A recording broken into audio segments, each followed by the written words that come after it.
ครับในดินแดนล้านนาในโบราณนั่นน่ะมันกว้างใหญ่ไพศาลนะครับนับตั้งแต่สุโขทัยนะครับไปถึงปูนนะครับ12ปนาบนนะครับเมืองจีนบนนะครับเห็นไหมมันกว้างใหญ่นะครับผู้คนอาศัยอยู่ในแคว้นนี้นะส่วนอ่า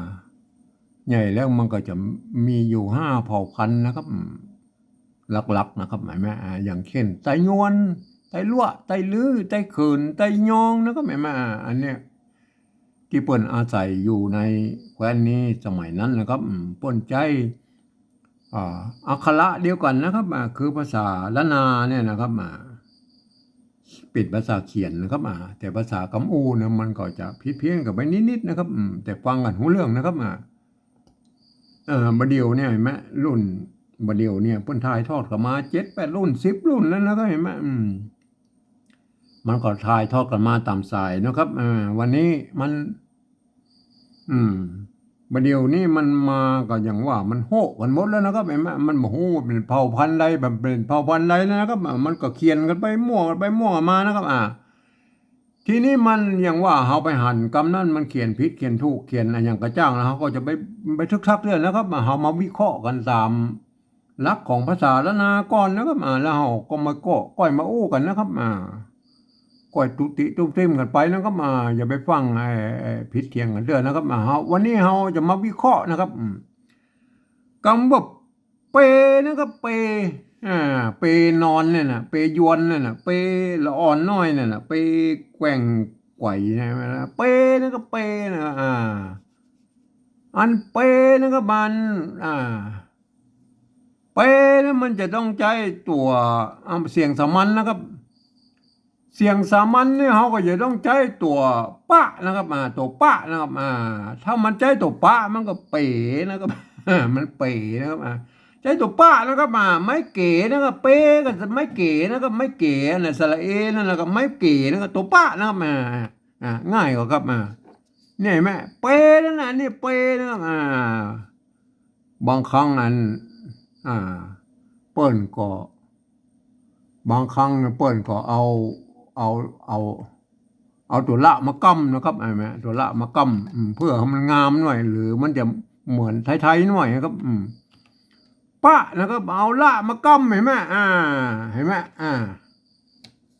อันเนี้ยก็อ่านว่าเปนะครับอ่านว่าตัวละนี่บนมานกันนะครับตัวละนี่บนมานกันในภาษาละนาอ่านว่าเปนะครับอ่านว่าเปไม่ใช่เป็นนะครับไม่ใช่เป็นนะครับเนี่ยเฮาเคยหันในภาษาโบราณพวกก็เขียนกันนี่นะฮะอย่างเงี้ยนะครับอย่างเงี้ยเห็นไหม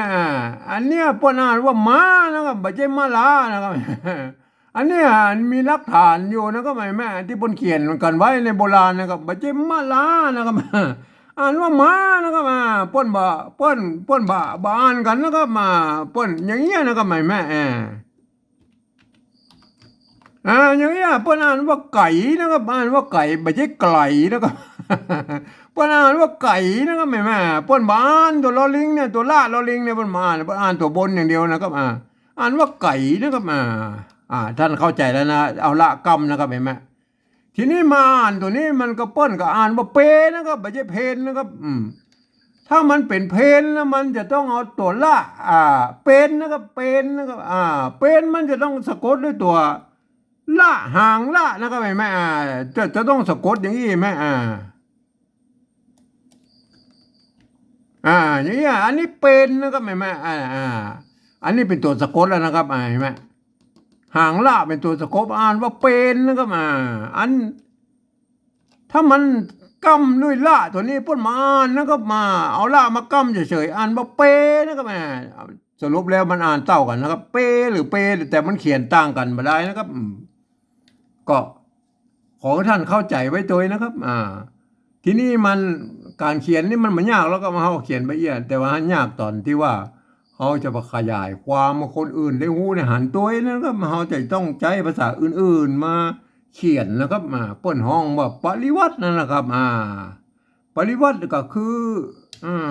ก็เอาภาษาอื่นมาเขียนนะภาษาที่มันใกล้เคียง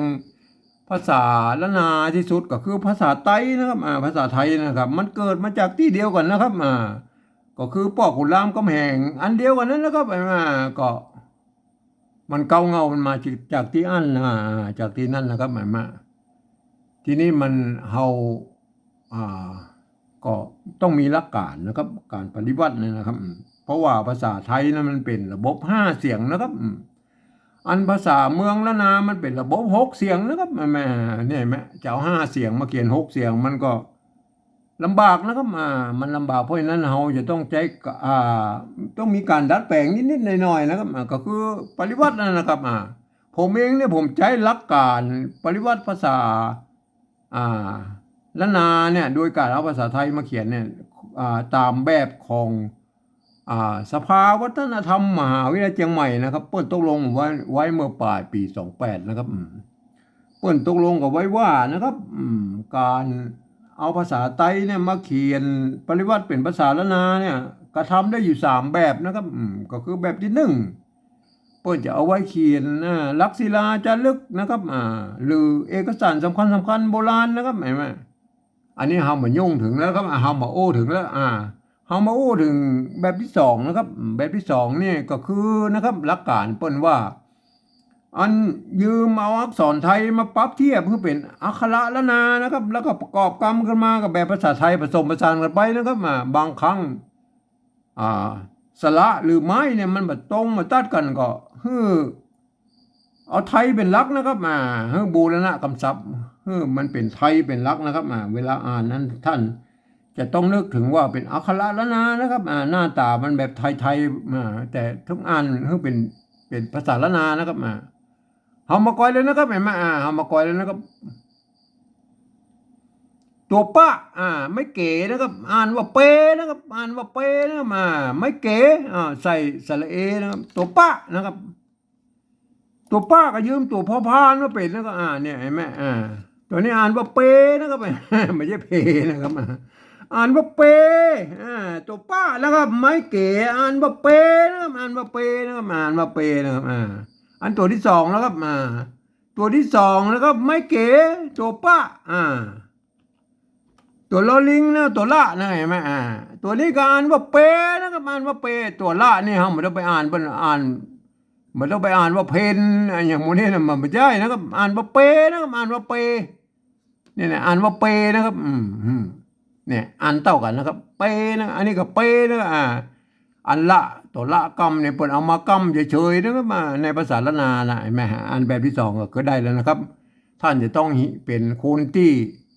เรียนภาษาละนามานะครับถึงจะอ่านได้นะครับต้องรู้ว่าอันนี้ไม่เก๋แล้วก็อันนี้ตัวป้านะครับไม่เก๋ตัวป้าตัวละกำเลยไหมจะต้อง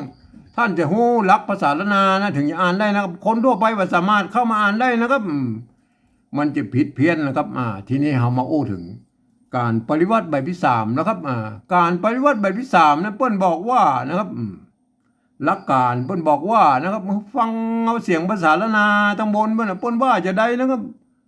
ก็เอาภาษาไทยเขียนไปจะนั้นนะครับออกเสียงมาจะนั้นนะครับอ่านเฮามาอู้เลยนะคำแรก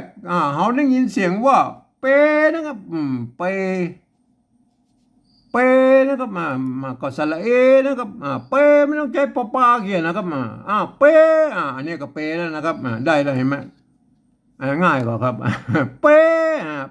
นะครับเปยวนนะครับเปยวนเปแกว่งไกวนะครับเห็นไหมอันตัวที่2แล้วครับตัวที่2กับเปนะครับอันนี้ก็เปนะครับเห็นไหมเขียนเปเห็นไหมแต่กรรมนี่มันก็อย่างว่านะครับมาเฮาก็อนุโลมเมื่อเขียนได้2แบบนะครับท่านจะบอกคือมันเหมือนกรรมไทยหน่อยก็ได้นะครับอันเนี้ยเปิ้นอันกรรมไทยเปิ้นก็เขียนอย่างอี้นะก็เปนะครับเปนะเฮาก็อ่านว่าเปเฉยๆนะครับเห็นไหมอนุโลมเมื่อเขียนได้2แบบนะครับคือมันงามได้นะคือมันงามไปเลยเปนะครับอันนี้ก็เปนะครับอันนี้อนุโลมนะครับกรรมหลังเนี่ยเอาละกรรมเนี่ยอนุโลมคือเขียนได้กรรมว่าเปนะครับออกเสียงว่าเปนะครับเห็นไหมอันแบบที่2แล้วก็อันแบบที่2ท่านต้องรู้จักภาษาละนานะเรียนภาษาละนามาอันนี้มันตัวป้านะไม่เก๋อ่านว่าเปนะครับตัวป้าไม่เก๋ตัวละกรรมตัวย่าอ่านว่าเปนะครับไม่ก็ต้องอย่างอี้นะครับไม่ อันภาษาละนาเก้าเงาพวกก็เขียนได้สองแบบนะครับแม่พวกเขียนได้สองแบบอย่างนี้นะท่านจะเขียนแบบใดก็ได้นะครับมาตามที่ผมอธิบายไว้ข้างต้นนะครับแม่เหตุผลมันเป็นอย่างนั้นนะครับแม่ครับขอให้ท่านไปพิจารณากันนะครับก็ไปวิเคราะห์กันนะครับจะเขียนแบบใดก็ตามใจท่านนะครับครับวันนี้ผมขอบรรยายเพียงแค่นี้นะครับ